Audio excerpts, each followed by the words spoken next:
तो chapter 2 offer acceptance and revocation हम लोग बात कर रहे हैं कि कॉन्ट्रैक्ट को बनाने के लिए भी हमें कुछ इंग्रेडिएंट्स की जरूरत होती है, और वो इंग्रेडिएंट्स हमें कहाँ मिलेंगे? चैप्टर 2 में, चैप्टर 3 में, चैप्टर 4 में एंड चैप्टर 5 में। और जब कॉन्ट्रैक्ट बन जाएगा तो अब उस कॉन्ट्रैक्ट को परफॉर्म करना होता है, उसको एग्जीक्यूट करना होता है। परफॉर्म कैसे करना है, परफॉर्मेंस के टाइम पे क्या मसले मसाइल हैं, अगर एक पार्टी सही से परफॉर्मेंस नहीं दे पा रही है तो वो चैप्टर 6, 7, 8, 9, 10, चैप्टर 6, 7, 8, 9, 10, तो ये मोटी मोटी दो ग्रिड्स हैं जो कि इन चैप्टर्स को अपने अंदर समेट के रखती हैं। तो जब भी कोई आपसे पूछे कि भाई कॉन्ट्रैक्ट बनाना है, तो आप कहोगे रुको, बनाना है, आओ चैप्टर 2 से लेके 5 तक का सफर तय करते हैं। और अगर कोई आपसे कहे कि कॉन्ट्रैक्ट बन चुका है, उसको निभाना है, उसको निभाना है, परफॉर्म करना है, तो chapter 6, 7, 8, 9 and chapter 10। I hope कि यहां तक I am all clear. Okay, now let's talk about the essentials. तो मैं एक आपको लिस्ट लिखवा रहा हूं, काइंडली उस लिस्ट को नोट कीजिएगा। आई होप कि आपके पास एक रजिस्टर होगा, साथ में एक पेन भी होगा। मैं आपको लिस्ट ऑफ इंग्रेडिएंट्स लिखवाने वाला हूं, तो काइंडली आपने वो लिस्ट साथ साथ लिखनी है, बल्कि मैं यहां पे भी लिखता जाऊंगा। List of ingredients,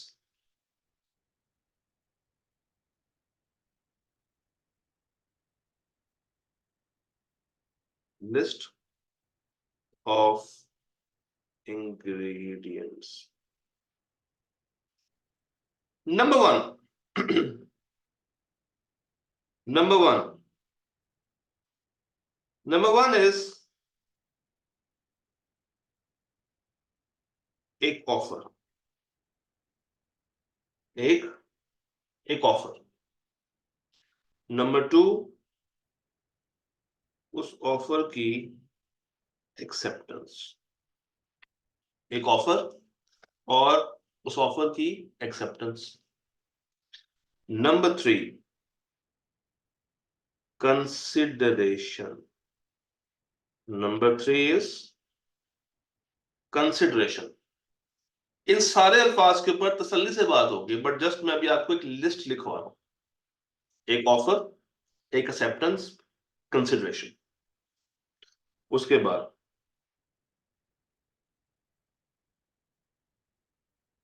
competent parties, यानी कि जो आपस में कॉन्ट्रैक्ट कर रही हैं वो कॉम्पिटेंट होनी चाहिए, इस काबिल हो कि वो कॉन्ट्रैक्ट में एंटर हो सके। Number 5, free consent. Number 5 is number 5 is free consent, यानी कि अगर आप कोई कॉन्ट्रैक्ट करने जा रहे हैं तो दूसरा बंदा और इवन आप भी अपनी खुशी से कॉन्ट्रैक्ट में दाखिल हो रहे हैं। आप पे किसी तरह का कोई जबर नहीं है, कोई फोर्सफुली आपको कॉन्ट्रैक्ट में नहीं लेकर आया जा रहा, आप अपने दिल से कॉन्ट्रैक्ट में। Number 6, not void by law. कानून में इसको वॉइड नहीं कहा हुआ। वॉइड कहते हैं किसी चीज का नेगेटिव, बातिल हो जाना, कैंसल हो जाना, कानून की तरफ से शरण मना ना हो। इसका ऑपोजिट होता है वैलिड। एंड नंबर 7,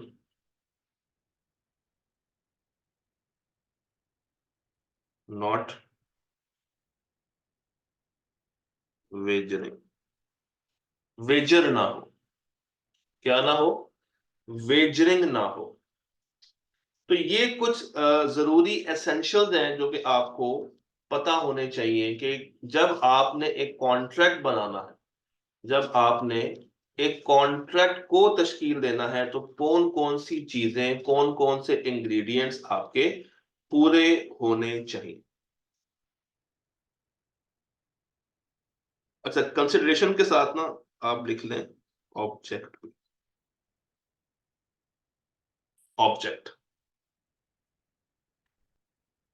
तो ये 7 बातें हैं, ये 7 पॉइंट्स हैं, ये 7 इंग्रेडिएंट्स हैं। नंबर 1, ऑफर, एक वैलिड ऑफर होनी चाहिए। नंबर 2, एक्सेप्टेंस, एक वैलिड एक्सेप्टेंस होनी चाहिए। नंबर 3, वैलिड कंसिडरेशन और वैलिड ऑब्जेक्ट होना चाहिए। Parties to the contract competent होनी चाहिए। पार्टीज के दरमियान फ्री कॉन्सेंट होनी चाहिए। ये किसी भी तरह से वॉइड ना हो, लॉ ने उसको, कानून ने उसको बाय डिफॉल्ट वॉइड नहीं किया हुआ। एक्सप्रेसली कानून ने ये नहीं कहा कि भाई ये तो वॉइड है। एंड इसमें वेजरिंग का कोई इम्पैक्ट नहीं है, बेट नहीं है, शर्त नहीं। तो ये सारी चीजें मिलके एक वैलिड कॉन्ट्रैक्ट बनाती हैं। ये इंग्रेडिएंट्स हैं किसके, वैलिड कॉन्ट्रैक्ट। चैप्टर 2 से लेके चैप्टर 5 तक हम लोगों ने इन्हीं सारी बातों को कवर करना है। जिस तरह चैप्टर 2 में हम लोगों ने ये पढ़ना, ऑफर और एक्सेप्टेंस। चैप्टर 3 बात करेगा कंसिडरेशन के ऊपर, मैं लिख देता हूं 2, 3, 3। 4 बात करेगा फ्री कॉन्सेंट के ऊपर, और 5 बात करेगा वेजरिंग के ऊपर। 5 बात करेगा वेजरिंग के ऊपर। तो अब हम लोग दाखिल होने वाले हैं एक वैलिड कॉन्ट्रैक्ट को बनाने में। अब आपके सामने मैं एक ट्रायंगल रखता हूं, ये देखिए।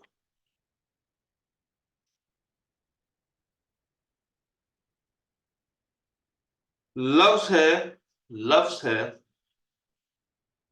कॉन्ट्रैक्ट, लफ्ज है कॉन्ट्रैक्ट।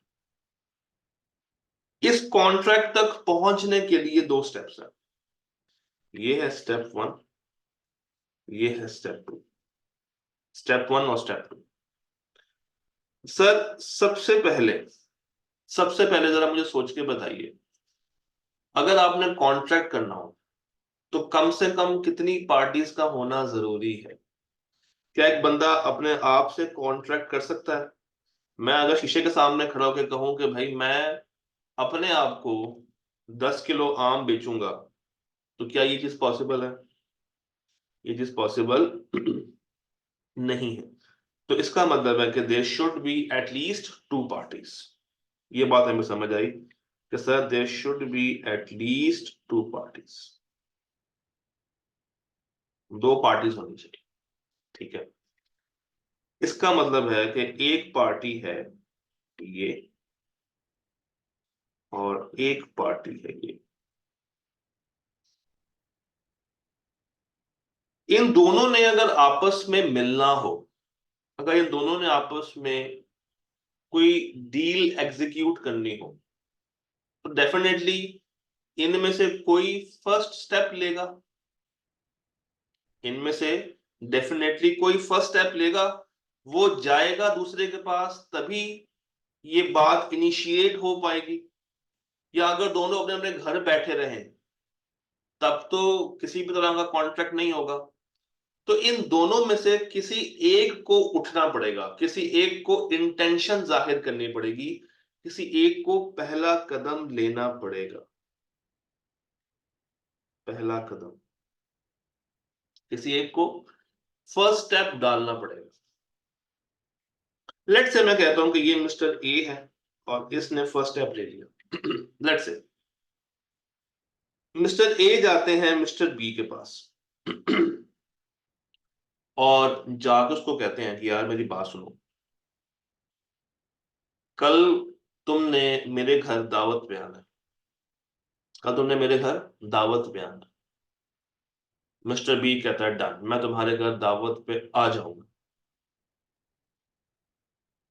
ए ने बी को दावत पे बुलाया। मुझे बताइए इस लाइन में किसका फायदा होने जा रहा है, ए का या बी का? किसको फायदा मिल रहा है? अगर ए बी से कहता है कि मैं तुम्हें कल दावत पे बुला रहा हूं, और बी कहता है ओके मैं दावत पे आ जाऊंगा, तो इतनी ही लाइन में जरा मुझे सोच के बताइए किसका फायदा है, किसको फायदा मिलने वाला है, ए को या बी को? डेफिनेटली फायदा मिलेगा बी को, फायदा मिलेगा इसको।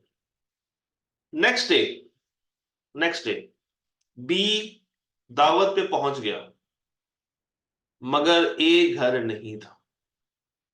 बी दावत पे पहुंच गया, मगर ए भाई घर पे नहीं थे। तो बताइए, क्या बी ए के ऊपर कानूनी कार्रवाई कर सकता? क्या मिस्टर बी मिस्टर ए के ऊपर किसी भी तरह की कोई कानूनी कार्रवाई कर सकता है? क्या कहते हैं आप लोग? ए ने बी को दावत पे बुलाया था, बी पहुंच गया, मगर ए घर पे नहीं है, ताला लगा हुआ है। तो क्या बी ए के खिलाफ कोर्ट जा सकता है? किसी भी तरह की कोई कानूनी कार्रवाई कर सकता है कि भाई इसने मुझे खाने में बुलाया था, अभी घर पे नहीं है, तो लिहाजा मैं कोर्ट में केस कर रहा हूं? क्या कोर्ट ऐसे केस को मानेगी? जी, सबने बताना है, ये सवाल सबसे है। क्या कोर्ट ऐसे किसी भी केस को मान सकती है? नहीं मानेगी। कोर्ट का जवाब क्या होगा आपके नजदीक? कोर्ट क्या स्टेटमेंट पास करेगी जब भी अपना ये अप्लाई करने के लिए जाएगा कोर्ट के पास? तो कोर्ट का रद्द अमल क्या होगा? कोर्ट कहेगी कि भाई ये तुम दोनों का आपस में ये तुम दोनों का आपस में समाजी समाजी वादा था। समाजी कहते हैं सोशल, सोशल वादा था। तो ये बेहतर है कि आपस में खुद ही सुलझाओ, इस तरह के मसले लेके हमारे पास ना आओ। इस तरह के मसले लेके हमारे पास आने की जरूरत नहीं है, ये आपस में खुद ही डील करो। तो इसका मतलब है कि कोर्ट ने इसको अपनाने से इनकार कर दिया। चले इसका रिवर्स कर लेते हैं। ए ने बी को दावत दी, और नेक्स्ट डे ए ने बड़ा इंतजाम कर लिया था बी के लिए, सब कुछ बना लिया। उसका कोई 20,000 रुपये लग गया दावत पे, मगर दावत के टाइम पे बी नहीं पहुंचा, बी ने डिच करा दिया। तो अब ये बताइए, क्या ए बी से 20,000 रुपया रिकवर कर सकता है जो उसने दावत पे खर्च किया है? क्या वो उससे वो 20,000 रुपया खर्च कर पाएगा, ले पाएगा वापस? नहीं ले पाएगा। क्या ए बी के खिलाफ अदालत जाएगा कि भाई इसने आना था, ये नहीं आया, तो लिहाजा वो 20,000 रुपया मुझे दे दिया जाए? नहीं। कोर्ट क्या बोलेगी? कोर्ट ये बोलेगी कि भाई तुम दोनों का समाजी प्रॉब्लम है, सोशल प्रॉमिस था, इसमें हमें घसीटने की जरूरत नहीं, इसमें हमें घसीटने की जरूरत नहीं है, हम तुम्हारा कुछ नहीं कर सकते, क्योंकि ये इनफोर्सेबल बाय लॉ नहीं। इसी तरह, इसी तरह आपका एक दोस्त हो, आपने अपने दोस्त से कहा हो कि भाई कल 11 बजे बीलो की क्लास है, तो मेरे साथ क्लास में आओगे, लिंक भी फ्री है। उसने कहा हाँ हाँ पक्का हूँ। डन हो गया, दोनों सो गए। सुबह उठे तो वो दोस्त क्लास को ज्वाइन नहीं कर पाया, वो सोया रह गया या किसी काम से चला गया। तो क्या अब आप अगेन अदालत जाएंगे कि भाई मेरा दोस्त उस टाइम पे मीटिंग में नहीं आया था, उस क्लास में नहीं आया था, तो लिहाजा इससे मुझे पेनल्टी लेके दी जाए? क्या ये अदालत में जाने के काबिल क्लेम है? नहीं, ये क्लेम अदालत में जाने के काबिल नहीं। तो अगर आप लोग गौर करें तो हमने कहा था कि कम से कम दो पार्टीज होनी चाहिए। एक पार्टी इनिशिएट कर रही है, इन सारी एग्जांपल्स में एक पार्टी ने पहला कदम लिया है। नॉर्मली ए पहला कदम ले रहा है, तो जो बंदा पहला कदम डाले उसको हम कहते हैं कि इसने दूसरी पार्टी को ऑफर कराई है। इसने दूसरी पार्टी को क्या कराई है? ऑफर कराई। और दूसरी पार्टी ने एक्सेप्ट कर लिया है। दूसरी पार्टी ने क्या कर लिया? एक्सेप्ट कर लिया।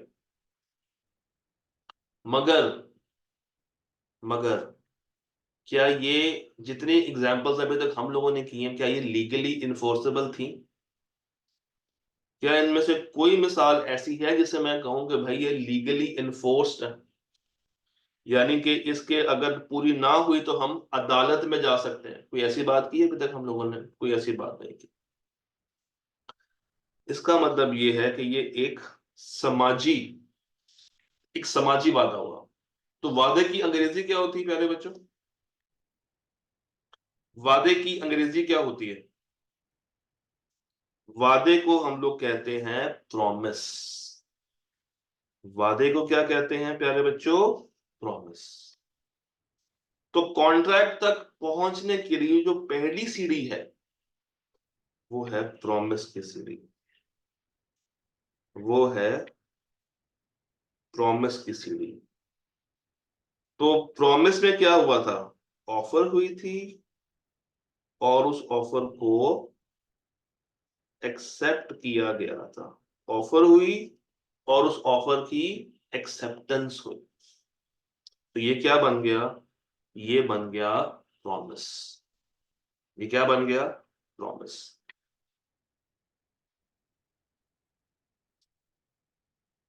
अब स्टेप 2 पे चलते हैं। सोच के बताइएगा, ए और बी ने जब आपस में ये वादा किया था खाने पीने वाला कि तुम मेरे घर दावत पे आना, मैं तुम्हें दावत करवाऊंगा, आप लोगों ने मुझे ये कहा था कि सर इसमें सिर्फ एक ही पार्टी को फायदा पहुंच रहा है। तो इसका मतलब यह है कि दूसरी पार्टी को इन रिटर्न कुछ नहीं मिल रहा। ए ने बी को कहा दावत पे आओ, बी ने कहा ओके। तो नेक्स्ट डे फायदा मिलेगा बी को। ए का तो नुकसान हो रहा है, ए का तो खर्चा हो रहा है, ए को तो कुछ नहीं मिला। इसका मतलब ये है कि इस वादे में कंसिडरेशन वन साइडेड है। कंसिडरेशन क्या है? वन साइडेड है। तो ये क्या बन गया था? प्रॉमिस। ये क्या बन गया था? प्रॉमिस। अच्छा, कंसिडरेशन क्या होती है? कंसिडरेशन कहती है समथिंग इन रिटर्न, अदले का बदला। कंसिडरेशन कहते हैं समथिंग इन रिटर्न, यानी कि एक हाथ दो और दूसरे हाथ लो। मैं एक मिसाल देता हूं। ए ने बी से कहा ए ने बी से कहा कि मैं तुम्हें ये मोबाइल फोन बेचना चाहता हूं। मैं तुम्हें ये मोबाइल फोन बेचना चाहता हूं। बी ने कहा हाँ हाँ मैं ये मोबाइल फोन लेने को तैयार हूं।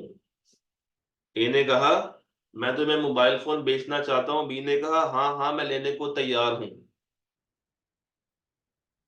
ए ने कहा ये मोबाइल फोन मैं 50,000 रुपए का दूंगा। बी ने कहा मुझे ये ऑफर मंजूर है। तो अब ये बताइए, ए को क्या मिलेगा और बी को क्या मिलेगा?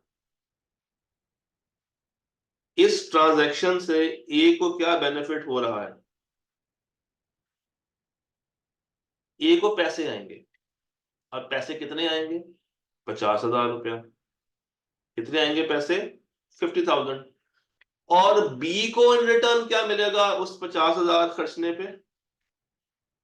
बी को क्या मिलेगा? बी को मिलेगा मोबाइल। बी को मिलेगा मोबाइल। तो एक ऐसा प्रॉमिस, अब आप जरा गौर करें तो इसमें दो वादे होंगे। ए ने बी से एक प्रॉमिस किया मोबाइल बेचने का, और बी ने ए से प्रॉमिस किया है पैसे देने का। मगर इस ट्रांजैक्शन में दोनों को फायदा हो रहा है। इस ट्रांजैक्शन के अंदर दोनों पार्टीज को फायदा पहुंच रहा है। दोनों पार्टीज को कंसिडरेशन ट्रांसफर हो रही। दोनों पार्टीज को कंसिडरेशन ट्रांसफर हो रही। तो जब इस प्रॉमिस के अंदर, अब जरा इक्वेशन को आप लोगों ने समझना है। जब इस प्रॉमिस के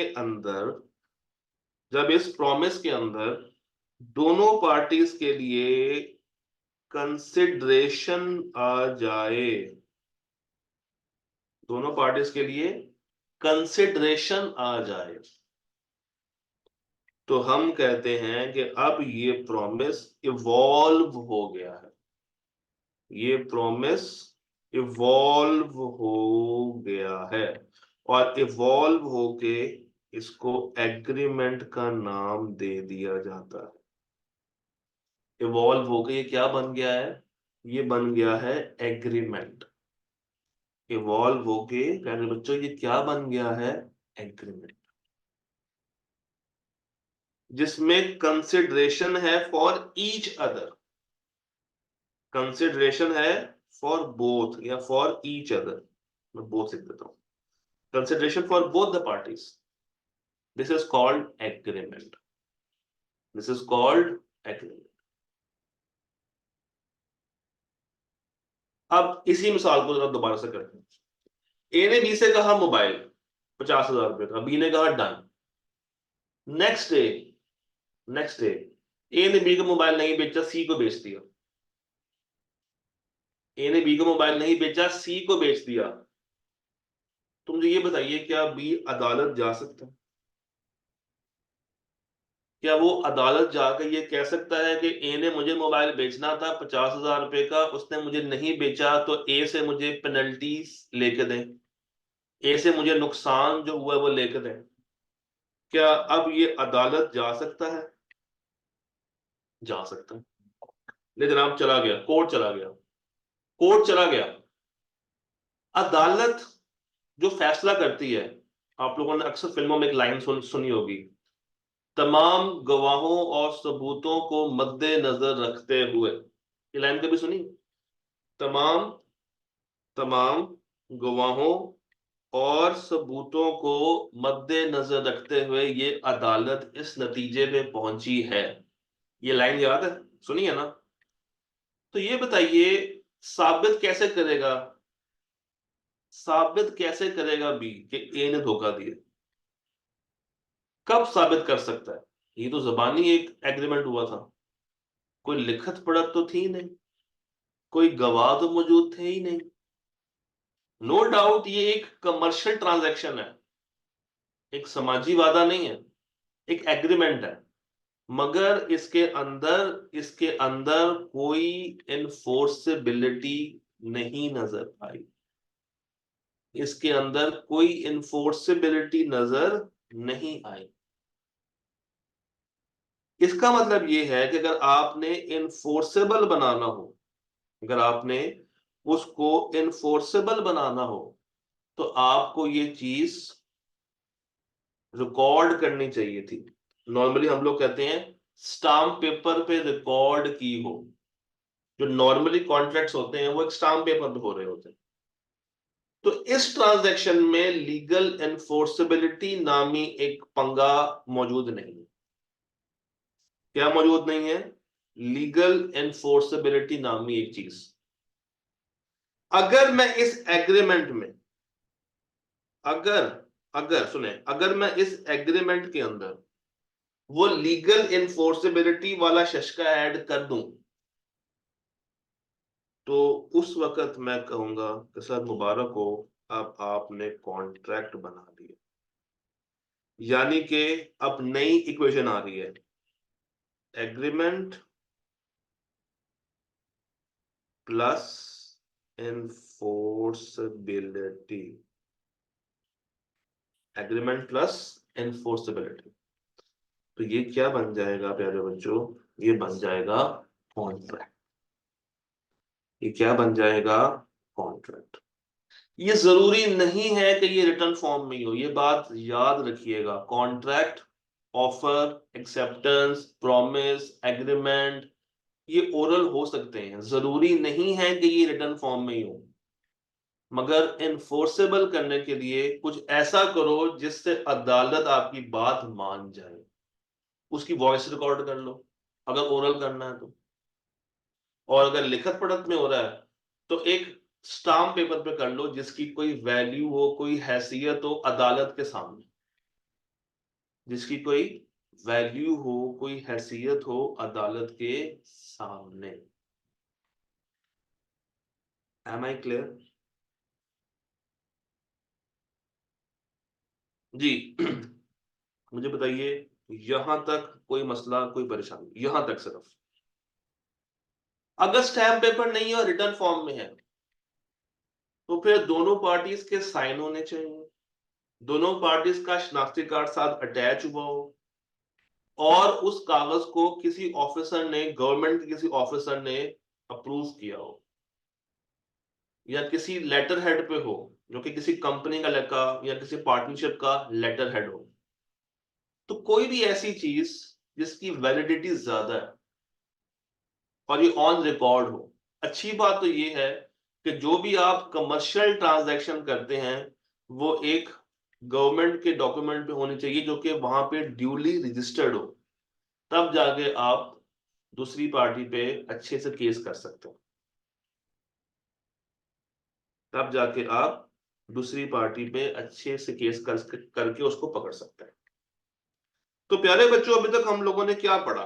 अभी तक हम लोगों ने ये पढ़ा है, अभी तक हम लोगों ने ये इक्वेशन को स्टडी की है। हम लोगों ने कहा प्रोपोजल, अच्छा प्रोपोजल ऑफर को कहते हैं।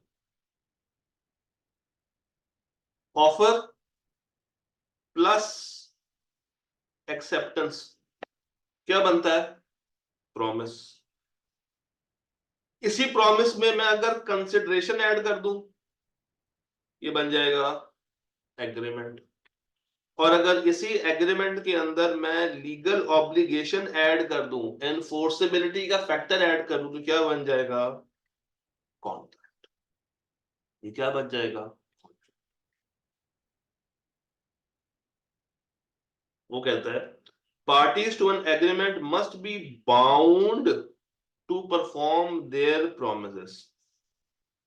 जो पार्टीज है ए और बी, वो बाउंड होनी चाहिए। और बाउंड कब होंगी? जब लीगल ऑब्लिगेशन उनके ऊपर पड़ेगी। ये पार्टीज कब बाउंड होगी? जब उनके ऊपर एक लीगल ऑब्लिगेशन आ रही होगी।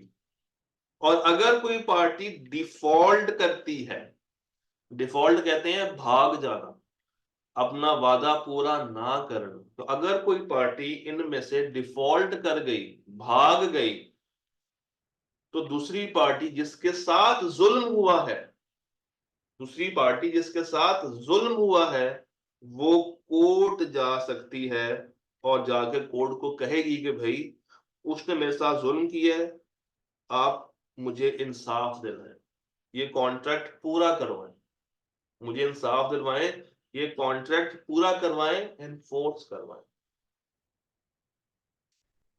यहां तक मुझे बताइएगा एनी प्रॉब्लम? सर क्या हमें ये स्लाइड्स मिलेंगी? जो किताब आपके साथ शेयर की है ना, ग्रुप डिस्क्रिप्शन में जब आप लोग जाएंगे तो आपको किताब का लिंक मिलेगा। ये स्लाइड्स उसी किताब में से ही निकाली है, बिजनेस लॉ में डीसी। तो ये स्लाइड्स उसी किताब में से निकाली हुई हैं। तो अगर हम लोग स्लाइड से कुछ पढ़ रहे हैं, it is as equal as कि आप उस किताब से उसको ट्रैक कर सकते हैं। क्योंकि डेली बेस के ऊपर स्लाइड्स को कन्वर्ट करके पीडीएफ में फिर शेयर करना थोड़ा सा मुश्किल है। तो किताब आपके पास अवेलेबल है। हाँ, आप एक काम कर सकते हैं कि जब आपसे मैं कहूँ ना स्क्रीनशॉट लेने, तो आपने उसका स्क्रीनशॉट लाजमी पिक कर लेना, ताकि रेफरेंस के लिए आपके पास वो सेव रहे। जनाब यहां तक मुझे बताइए, कोई प्रॉब्लम, कोई मसला, कोई परेशानी?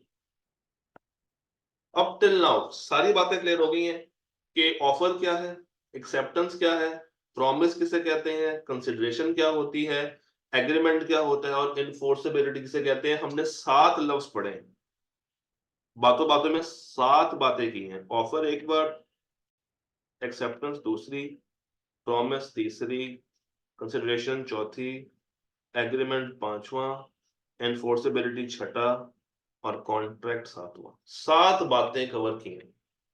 क्या ये 7 की 7 बातें तैयार है? क्या ये सातों बातें आती हैं? सबसे पहले क्या होगा?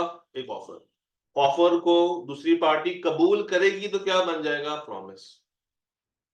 ये प्रॉमिस सोशल भी हो सकते हैं, मोरल भी हो सकते हैं और रिलीजियस भी हो सकते हैं।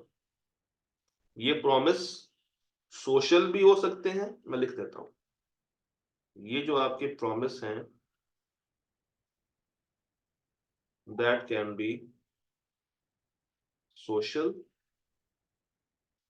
Moral, religious. भाई ए ने बी से कहा तरावी में चलो, बी ने कहा हाँ हाँ मैं आ रहा हूं, बी पहुंच जाएंगे।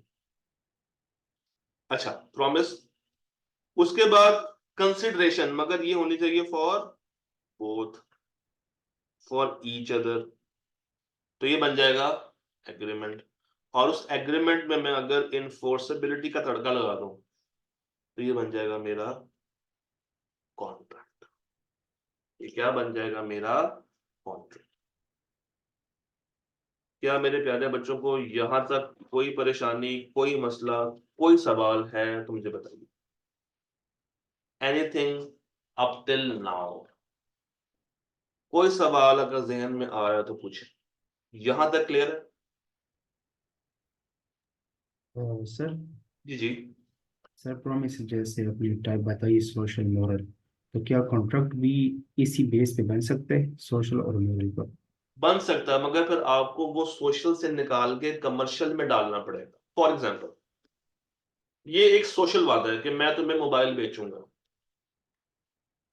ए बी से कहता है कि भाई मेरे पास एक मोबाइल पड़ा हुआ है, मेरे किसी काम का नहीं है और मुझे पैसों की लालच भी नहीं है, तो तुम ये मोबाइल रख लो। बी ने कहा ठीक है। ये प्रॉमिस। ए ने बी से कहा कि मेरे पास एक मोबाइल पड़ा हुआ है जो कि मैं तुम्हें बेचना चाहता हूं, इसकी वैल्यू 50,000 रुपया है, क्या तुम लेना पसंद करोगे? बी ने कहा हाँ, मैं तुम्हें 50,000 देने को तैयार हूं। अब दोनों को कंसिडरेशन मिल रही है, ये बन गया एग्रीमेंट। और कल को ए को पता है कि बी भाग जाएगा, तो ए ने क्या किया? उसको स्टाम्प पेपर पे लिखवा लिया, उस सोशल प्रॉमिस को, सोशल एग्रीमेंट को कन्वर्ट कर लिया कमर्शियल ट्रांजैक्शन में। तो अब ये क्या बन गया? एक कॉन्ट्रैक्ट। अब अगर बी भागता है तो ए उससे रिकवरी कर सकता है, ए उसको अदालत के थ्रू एनफोर्स करवा सकता है। क्लियर? सर सेकंड सवाल। जी जी। सर अगर कॉन्ट्रैक्ट दो पार्टीज के दरमियान हो गई और बाद में जिस पार्टी ने ऑफर दी हो, प्रपोजल दिया हो, वो मतलब कि उसे लगा कि मैंने जो कंसंट्रेशन तय किया वो कम है और वो उस कॉन्ट्रैक्ट से पीछे हट जाए और दूसरी पार्टी वो कोर्ट लेकर जाए वो मसला, तो क्या वो पार्टी ये क्लेम, पहली जो ऑफर किसने दिया वो पार्टी ये क्लेम कर सकती है कि मैं कंसंट्रेशन कम होने की वजह से मैं ये हट हट रहा हूँ इससे? ऐसा हो सकता है, मगर हम ये पढ़ेंगे कंसिडरेशन के टॉपिक में जाके। सही से। तो ये पॉसिबिलिटी है, मुझे पता है आपके जेहन में बहुत सारे सवाल आ रहे होंगे। और एक कॉमन सवाल आता है, अदालत में क्या होगा, कोर्ट कैसे फैसला करेगी? तो एक बात मैं यहीं पे क्लियर कर दूं आज, हमारा जो लॉ है उसका नाम है कॉन्ट्रैक्ट एक्ट। इसने कॉन्ट्रैक्ट बनाने में और उसकी परफॉर्मेंस करने में आपको चीजें बतानी है। अगर एक पार्टी भाग रही है तो हम ये कहेंगे कि वो कोर्ट में जा सकती है, हम उसको कोर्ट के दरवाजे तक छोड़ आएंगे। अदालत के अंदर क्या होगा वो हमारे सिलेबस का पार्ट नहीं। ये बात याद रखना है कि कोर्ट क्या फैसला करेगी, वकील कैसे जरा करेगा, वो कैसे बचेगा, वो हमारा मकसद नहीं है। हमारा मकसद क्या है? कॉन्ट्रैक्ट कैसे बनेगा और उस कॉन्ट्रैक्ट को कैसे कैसे परफॉर्म किया जा सकता है। हम मैक्सिमम ये पढ़ेंगे कि दूसरी पार्टी अदालत जा सकती है। अब अदालत में सजा कितनी मिलेगी, अदालत का फैसला कैसे आएगा, कब आएगा, जिरा कैसे होगी, मुल्जिम कौन है, मुस्लिम कौन है, ये सारी चीजें अदालत के अंदर है। उसका कॉन्ट्रैक्ट एक्ट से कोई ताल्लुक वास्ता नहीं। तो ये बात आप लोगों ने हमेशा जहन में रखनी है। और कंसिडरेशन के ऊपर एक प्रॉपर चैप्टर है, चैप्टर 3 में डिटेल तसल्ली से बात करेंगे कि व्हाट इज कंसिडरेशन। अभी जितना सिंपल रह के चलेंगे उतने कॉन्सेप्ट्स भी माइंड में सिंपल और बने हुए रहेंगे। ओके, नेक्स्ट नेक्स्ट एक स्टेप पीछे आते हैं। अब इनको जरा डिफाइन कर लेते हैं। अच्छा, बिजनेस लॉ में जहां जहां पे डेफिनेशंस हैं, वो डेफिनेशंस आप लोगों ने क्रैम लाजमी करनी है। डेफिनेशंस को विदाउट क्रैमिंग नहीं जाने देना। तो सबसे पहले जो डेफिनेशन आई है मेरे सामने वो आई है प्रॉमिस की। किसकी आई है? प्रॉमिस की। प्रॉमिस में क्या हुआ था, अगर मैं इसको भी भूल जाऊं कि क्या लिखा हुआ है। प्रॉमिस में क्या हुआ था? प्रॉमिस में एक ऑफर हुई थी और उस ऑफर को एक्सेप्ट किया गया था। तो अगर एक ऑफर हो और दूसरी पार्टी कबूल ना करे तो क्या वो कभी प्रॉमिस बन सकता है? ए ने बी से कहा तो मेरे घर खाने पे आओगे, बी ने कहा नहीं, तो क्या ये प्रॉमिस बन गया? जी, बी के इनकार करने से, एक्सेप्ट ना करने से क्या ये प्रॉमिस में तब्दील हुआ? हुआ कि नहीं हुआ? प्रॉमिस में तब्दील नहीं हुआ, क्योंकि प्रॉमिस उस वक्त बनता है जब दूसरी पार्टी कबूल कर लेती। प्रॉमिस उस वक्त होता है जब दूसरी पार्टी उसको मनोवन मान लेती, उसने मनोवन नहीं माना। तो प्रॉमिस उस वक्त बनता है जब एक पार्टी ऑफर करे और दूसरी पार्टी उस ऑफर को एक्सेप्ट करे। आइए देखते हैं। When the person to whom the proposal is made, जब किसी बंदे को प्रपोजल की जाती है, प्रपोजल कहते हैं ऑफर को, जब किसी बंदे को प्रपोजल की जाए, हम किसकी बात कर रहे हैं, ए की या बी की? किसकी बात कर रहे हैं यहाँ पे, ए की बात कर रहे हैं या बी की बात कर रहे हैं? हम बी की बात कर रहे हैं, हम बी की बात कर रहे हैं। सिग्निफाइज हिज असेंट, सिग्निफाई कहते हैं बता देना, सिग्निफाइज हिज असेंट, असेंट कहते हैं रजामंदी। जिस बंदे को प्रपोजल की, ऑफर की, उसने अपनी असेंट सिग्निफाई कर दी, बता दी, अपनी रजामंदी जाहिर कर दी। The proposal is said to be accept. तो क्या कहेंगे कि जनाब प्रपोजल आपकी कबूल हो गई है, proposal is said to be accepted, यानी कि एक्सेप्टेंस आ गई। एक प्रपोजल जब कबूल हो जाए तो क्या बन जाती है? Promise. A proposal when accepted becomes a promise. जब इसको आपने कबूल कर लिया तो प्यारे बच्चों ये क्या बन गई? ये बन गई है प्रॉमिस। अच्छा, अब आप लोगों ने कहा था कि दो पार्टीज हैं, आइए उन पार्टीज को नाम देते हैं। एक बंदा जो कि चीजों को इनिशिएट कर रहा है, जिसने सबसे पहले इंटेंशन जाहिर की है, जिसने सबसे पहले उठ के ऑफर की है, प्रपोजल की है, उसको हम कहते हैं ऑफरर। उसको हम क्या कहते हैं? ऑफरर। ऑफरर, इसके एंड पे अर आता है, ओ आर आता है। प्रोमिसर भी बोल सकते हैं और ऑफरर भी बोल सकते हैं। नॉर्मली हम लोग ऑफरर का वर्ड यूज करते होते हैं। और जिसको की गई है, यानी कि मिस्टर बी, जिसको मैंने वो ऑफर की है, वो कहलाएगा ऑफरी। वो क्या कहलाएगा? ऑफरी, या दूसरे अल्फाजों में प्रोमिसी। ऑफरी या promisee. The person making the proposal, यानी कि मिस्टर ए, वो कौन है? ऑफरर। और मिस्टर बी, जिसको जिसको ये किया गया था, जिसने एक्सेप्ट किया, वो कहलाएगा ऑफरी। क्या कहलाएगा? ऑफरी।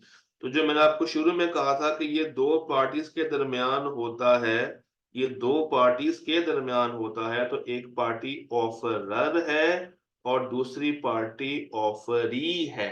मैंने एक को ओ आर लिखा है, एक को डबल ई लिखा है। Offeror, offeree, offeror, offeree. तो हमें प्रॉमिस समझ आया। अब एग्रीमेंट को समझते हैं। वो कहता है एवरी प्रॉमिस या set of promises forming the consideration for each other, दूसरों के लिए कंसिडरेशन बन रही हो, तो वो कहला जाता है एग्रीमेंट। यानी कि ऑफर प्लस एक्सेप्टेंस क्या बनता है? प्रॉमिस। और प्रॉमिस में मैं अगर कंसिडरेशन ऐड कर दूं तो क्या बन जाएगा? एग्रीमेंट। और वो एग्रीमेंट जो कि इनफोर्सेबल बाय लॉ हो, वो क्या कहलाता है? वो कहलाता है कॉन्ट्रैक्ट। हर वो एग्रीमेंट जो कि इनफोर्सेबल बाय लॉ हो, हर वो एग्रीमेंट जो कि इनफोर्सेबल बाय लॉ हो, वो क्या कहलाता है प्यारे बच्चों? कॉन्ट्रैक्ट। हर वो एग्रीमेंट जो कि इनफोर्सेबल बाय लॉ हो, वो क्या कहलाएगा? कॉन्ट्रैक्ट। क्या मेरे प्यारे बच्चों को ये तीन डेफिनेशन समझ आ गई आज की? आज का जो मेन एजेंडा है वो ये तीन डेफिनेशंस है। क्या आपको ये तीनों बातें समझ आ गई हैं?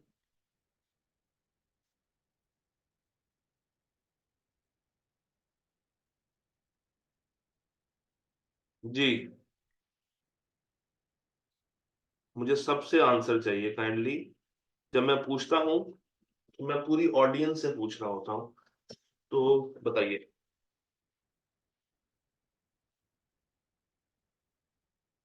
ओके, हमारी आज की आखिरी बात, आज की बिल्कुल आखिरी बात करते हैं। एक्सप्रेस और इम्प्लाइड, ये दो वर्ड्स हैं। एक्सप्रेस और इम्प्लाइड। ऑफर हो, मेरी बात सुनिएगा गौर से। ऑफर हो, एक्सेप्टेंस हो, प्रॉमिस हो, ये एक्सप्रेस भी हो सकते हैं और इम्प्लाइड भी हो सकते हैं। एक्सप्रेस भी हो सकते हैं और इम्प्लाइड भी हो सकते हैं। अब इनमें क्या फर्क है? एक्सप्रेस कहते हैं हर वो चीज जो कि लिखत पढ़त में हो, इन राइटिंग हो, या आपने बोल के की हो। देख रहे हैं एक के हाथ में कलम है और एक कुछ बोल रहा है। तो अगर ऑफर है, एक्सेप्टेंस है, ऑफर या acceptance is made in words, अल्फाजों में है, और ये अल्फाज रिटन फॉर्म में हो सकते हैं या ओरल फॉर्म में हो सकते हैं, इट मीन्स कि ये एक्सप्रेस प्रॉमिस है। ये क्या है? एक्सप्रेस प्रॉमिस है। इसको आप एक्सप्रेस ऑफर भी कह सकते हैं, एक्सप्रेस एक्सेप्टेंस भी कह सकते हैं, एक्सप्रेस प्रॉमिस भी कह सकते हैं, कुछ भी कह सकते हैं। एक्सप्रेस का वर्ड सांस लगाया होगा। और अगर इशारों में हो, जेस्चर्स में हो, इज मेड अदरवाइज, यानी कि ओरल और रिटन के अलावा अगर किसी और तरीके से ऑफर या एक्सेप्टेंस हो रही हो, तो वो कहलाएगा implied. From actions, from gestures, वो कहलाएगा इम्प्लाइड। वो क्या कहलाएगा? इम्प्लाइड। तो एक्सप्रेस क्या है? बोल के, लिख के। और इम्प्लाइड क्या है? इसके अलावा किसी भी और तरीके से, इसके अलावा किसी भी और तरीके से, वो क्या है? इम्प्लाइड। जिस तरह फॉर एग्जाम्पल, आप ट्रैफिक में खड़े हुए और अचानक से एक बच्चा आता है गाड़ी का शीशा साफ करना शुरू कर देता।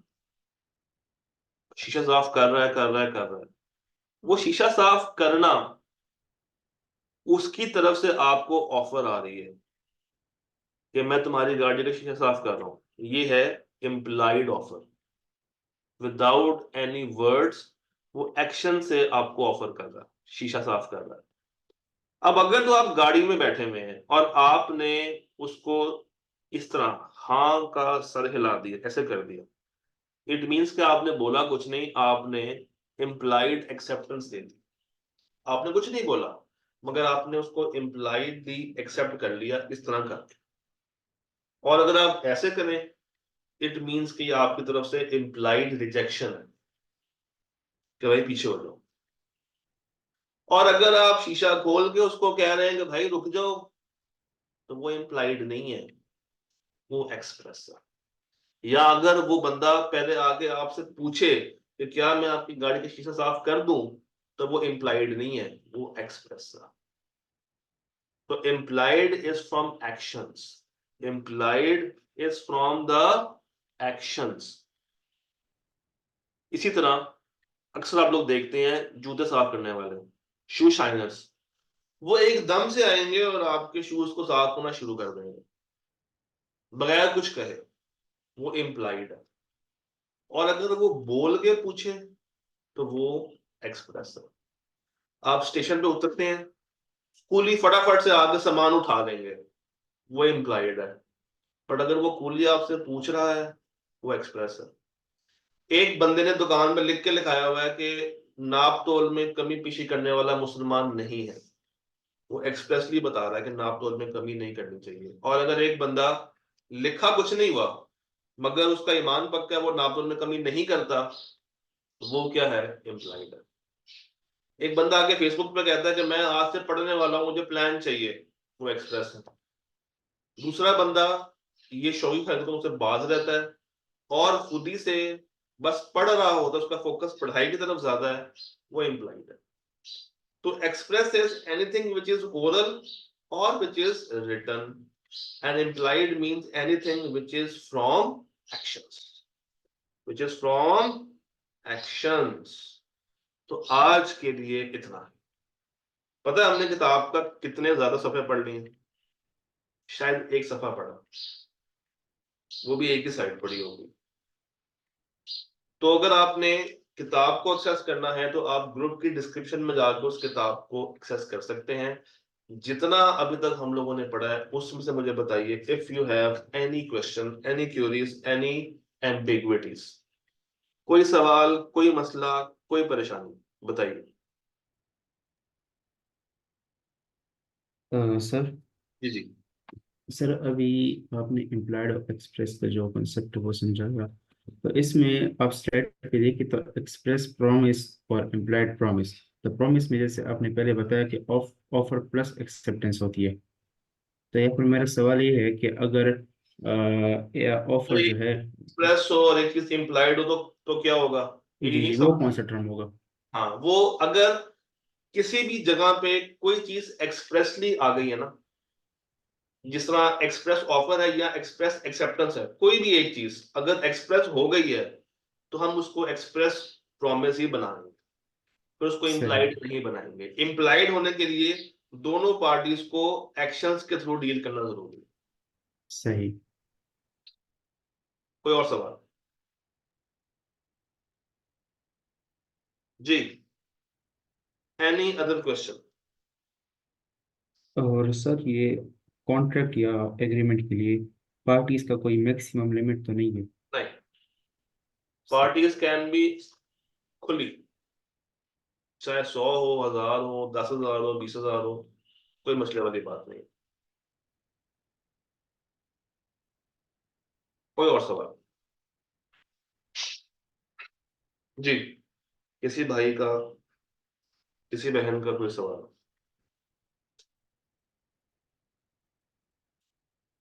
चीजें क्लियर हो रही हैं, ये बताइए। चले मैं वन बाय वन सबसे पूछ लेता हूँ। Iman, Farheen, Haroon, Abbas, Rida, Zara and company chartered accountants, मुझे बताइए any confusion of any type.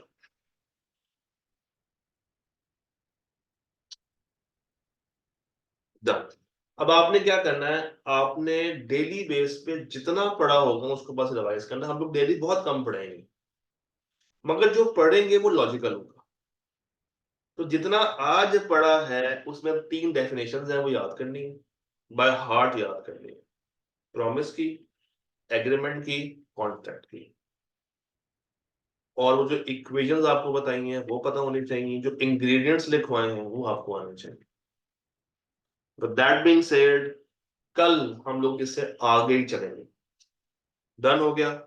और कल मैं आपको एक और कॉन्सेप्ट से इंट्रोड्यूस करवाऊंगा, that is CCQ, conceptual based questions. वो ऐसे सवाल हैं जो कि शॉर्ट क्वेश्चंस हैं और आपका कॉन्सेप्ट मजीद स्ट्रॉन्ग कर देंगे। तो कल हम लोग उनको भी बात करेंगे। कल मुलाकात करते हैं, तब तक के लिए अल्लाह हाफिज।